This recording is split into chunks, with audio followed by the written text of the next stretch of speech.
pinili nyo ba talaga mag-prioritize ng careers nyo? Mutual understanding naman siya, mutual statement yun. And what happened to us is, the statement we released last night. So much has been going on. Dami ng projects sa News Department, Sports and Action. Ako, I have this, and may mga nilalatag na projects. And we are just so happy and blessed. Pero we've decided na wala talagang time to grow. Okay. As individuals? Yung relationship namin. So, wala na kayong oras sa isa't isa? Okay. Robbie, who broke up with whom? We talked about it, and then, ano siya hindi naman siya yung ako yung nagsabi or siya nagsabi. It's a mutual decision talaga. Kailan sabi mo walang third party, pero... Walang third party. Bakit naliling sa'yo sa Sandara Park? I don't know. We are good friends, and kung ano man ang mga narinig nyo, it's not true.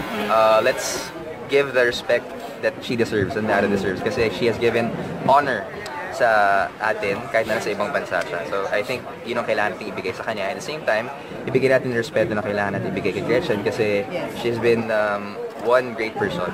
Are you friends with her? Yes. Is there a chance to get back together eventually pag hindi na ganong kabisi yung schedule niyo? Just like what we said, our doors are open for each other, and that's the best part. Hindi kami bitter sa isa't isa.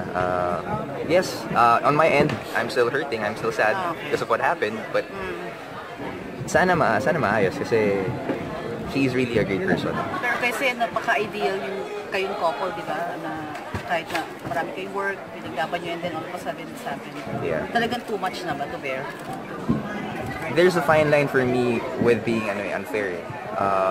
Siguro unfair kung hindi ko pagbibigyan tong trabaho ko na kailangan ko mahalin. Pero mas magiging unfair kung hindi ko maibibigay yung time na deserve niya. So hindi mo kaya i-sacrifice yung mag-give up na ibang shows or ng ibang trabaho para mabigyan ng time kung yung relasyon? Personally, mas bibigyan namin ng priority kung ano yung mga nangyayari sa buhay namin. Kasi ito yung hintay namin eh. Thank you! Robbie, for the record, kailan kayo nag-break? Ibigay na sa amin yan.